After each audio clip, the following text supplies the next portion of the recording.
안녕하세요. 시장의 마법사입니다.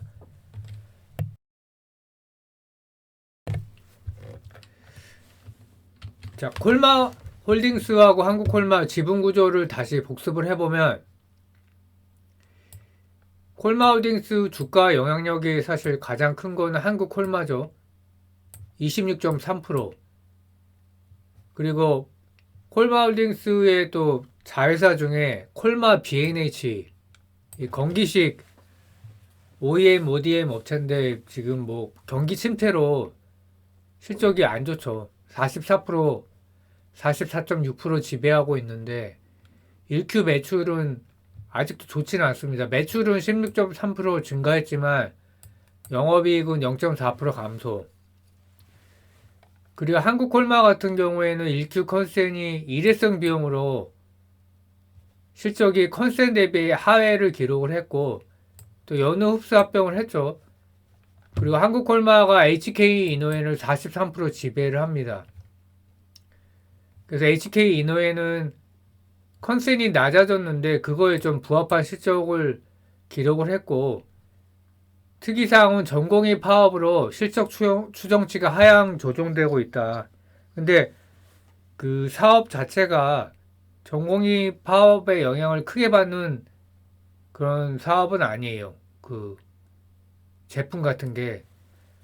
그리고 근데 주가의 가장 큰 변수는 FDA 임상 3상 결과를 올해 이제 발표를 하는데 두 개가 있죠. 근데 그 중에 하나가 올해 발표하는데 승인이 나면 이제 미국 시장에 진출할 수 있기 때문에 뭐 주가가 얼마나 반응할지 모르겠지만 이제 많이 오르겠죠.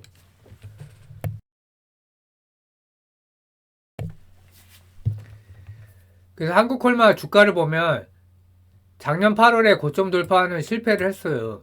근데 코스맥스는 고점 돌파를 했고요. 그리고 나서 이제 뭐 조정을 좀 받았죠. 그래서 5월 13일에 콜마홀딩스가 갑자기 9시부터 이제 급등을 했죠. 그래서 그때가 이제 단기 고점이었습니다. 그래서 10,000원 이하로 좀 밀렸는데 한국콜마의 실적을 발표하는 날이었죠. 그날이. 그래서 화장품 섹터가 뭐 콜마나 코스맥스 말고도 많은 기업이 지금 뭐 굉장히 실리콘2도 있고 많이 좋은 상황이고 콜마 B&H는 참 부진한데 저점 대비 16% 상승 금요일 기준으로 1Q 매출은 여전히 이제 부진한데 QQ로 봤을 때 4분기 대비해서 매출이 10% 영업이익 138% 증가를 했다. 그래 주가를 보면 완만하게 상승을 하고 있고요. 자, 한국 콜마를 이렇게 뭐 이렇게 자회사별로 이렇게 다 본 건데 일단 실적을 보면 매출 18%, 영업이익 169% 증가, OP 마진 5.6%. 연결 기준 좋지는 않죠. 근데 이게 연결이라고 그렇습니다. 한국 콜마만 보면은 영업이익률 9.2%. 그래서 한국 콜마만 보면 매출이 23% 증가를 했고 영업이익은 68% 증가.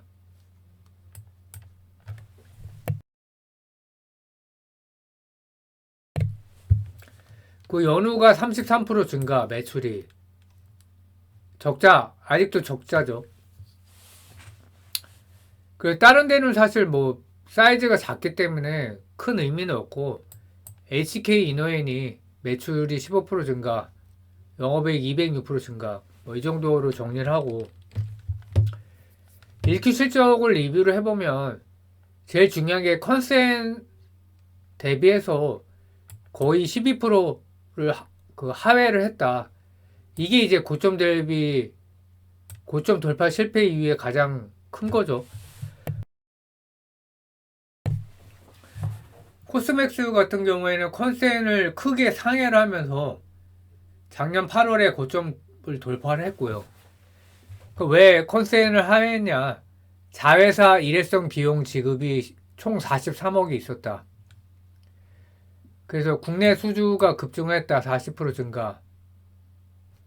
뭐 해외 매출은 그냥 플랫이고 보합권이라는 거죠. 그 영업 손실이 55억이다. HK 이노엔이 컨센을 부합을 했다. 매출 15%, 영업이익 206% 증가.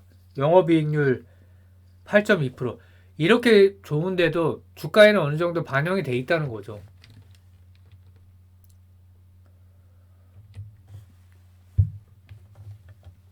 그래서 증권사에서 그 적정 주가를 보면 목표가 메리츠가 좀 보수적이에요. 63,000원. 근데 이익 불확실성 때문에 그렇다. 올해 영업이익이 1970억, 내년 2300억, 2500억.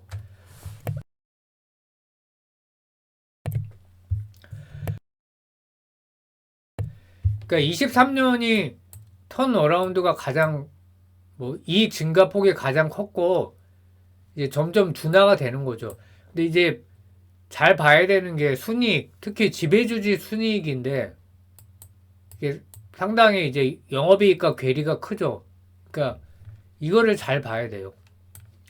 PER이 생각보다 높단 말인데요. 높은데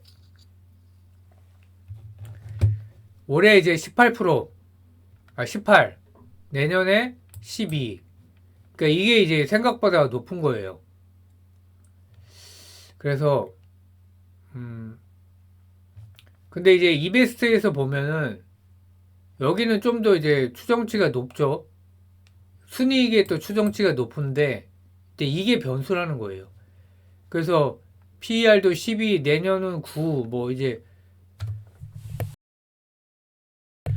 메리츠가 더 이제 보수적인데 그래서 순이익과 영업이익과 순이익, 지배순이익 괴리가 상당히 크다는 거를 제가 이제 봤고 보통은 이제 영업이익만 봐도 되거든요. 한국 기업 같은 경우에는 EPS 뭐 이런 거는 별 의미가 없어요.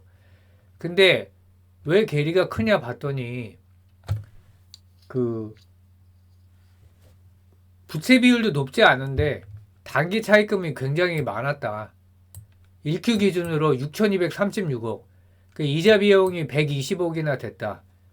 그리고 HK 이노엔 지분율이 43%.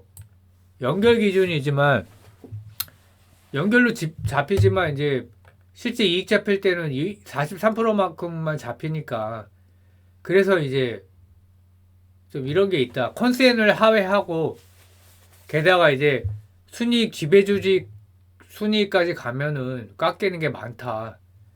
그래서 이제 주가가 조금 지지부진한 것도 있고요. HK 이노의 1Q 실적을 보면 매출 15%, 영업이익 206% 증가, 영업이익률 8.1%. 그래서 낮아진 컨센에 부합을 했고 순환기 매출이 87% 증가했다. 이게 이제 파트너사가 변경이 됐다는 거죠. 그리고 새로운 파트너 보령이 공동 판매를 하면서 수수료 절감을 했고 KK 매출은 114% 증가, 계속 성장을 하고 있다. 중국 로열티 10억을 인식을 했고요.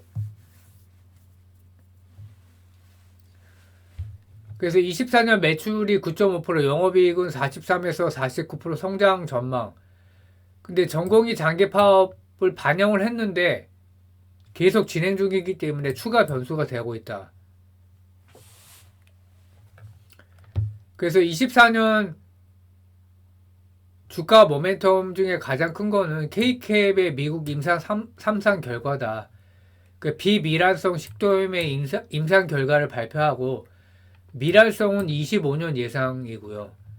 그 비미란성이 뭐냐? 그 내시경으로 이제 봤을 때 육안으로 식별 가능한 손상이 있을 때 이게 미란성이고 비미란성은 전형적인 역류 증상은 있지만 내시경에서 식도 전망에 손상이 없는 경우다. 그래서 컨센상의 실적 또는 FDA 임상 3상 승인이 중요하다. 근데 이제 이게 더 중요하겠죠. 왜냐하면 미국 시장이 새로 열리는 거기 때문에 수출 기업이 되는 거죠. 지금도 수출은 있지만 비중이 크지는 않고요. 그리고 최근에 기사 중에 HK 이노엔이 임상 3상 비만 치료제를 도입을 했죠. 라이센스 인을 한 거죠.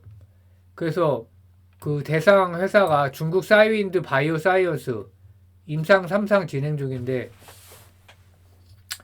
뭐 중국이라서 사실 좀 그렇죠. 근데 이제 알게 모르게 또 많기 때문에 식품도 그렇고 호주하고 뉴질랜드에서 임상 1상, 2상까지 뭐 맞췄다고 하고 그래서 HK 이노엔이 라이센스 인을 해서 한국인 대상 임상 3상 예정이고요. 지금 한미 약품이 치고 나가고 있는데 한미 약품과 경쟁을 하게 되는 거죠. 그래서 실적을 비교를 해보면 1Q 실적을 보면 연결로 봤을 때 뭐 매출이 앞서 있죠. 근데 이제 이거는 HK 이노엔이 좀 많이 잡혀 있기 때문에 영업이익으로 보면 이제 코스맥스가 더 앞서 있고 영업이익률로 봐도 이렇고요. 시총이 꽤 좀 차이가 꽤 나고 50% 정도 더 높죠. 고점 대비 하락폭은 한국콜마가 더 크고요. 근데 가장 큰 거는 이제 컨센 비트 여부인데 한국콜마는 일회성 비용으로 하회를 했고 코스맥스는 마진이 개선되면서 컨센도 대폭 상회했다. 비용 이슈가 있었는데도 이렇다는 거죠. 그래서 외형 따로 띄워서 봤어요. 왜냐하면 연우도 있고 HK 이노엔도 있기 때문에 그래서 한국콜마 국내 해외도 제외하고 국내만 좀 봤는데 해외 뭐 그렇게 비중도 크지 않고 매출액 증가율을 보면 코스맥스가 훨씬 더 크죠. 31%. 그 영업이익 증가율이 229%나 된다. 한국콜마는 68%. 영업이익률 9.2%, 8.6%. 영업이익률은 조금 더 높지만 그래서 외형 성장이 매출뿐만 아니라 영업이익 성장률이 압도했다. 그래서 이제 막 목표가도 올리고 그랬죠. 증권사들이. 그래서 세게 간 거고 코스맥스가. 밸류에이션도 올해 실적 기준 14배 수준이다. 코스맥스가 더 앞서 있죠. 그래 어쨌거나 이제 이 개선 추세가 뭐 상당하기 때문에 뭐 콜마홀딩스 같은 경우에는 급등시에 매도가 원칙이에요.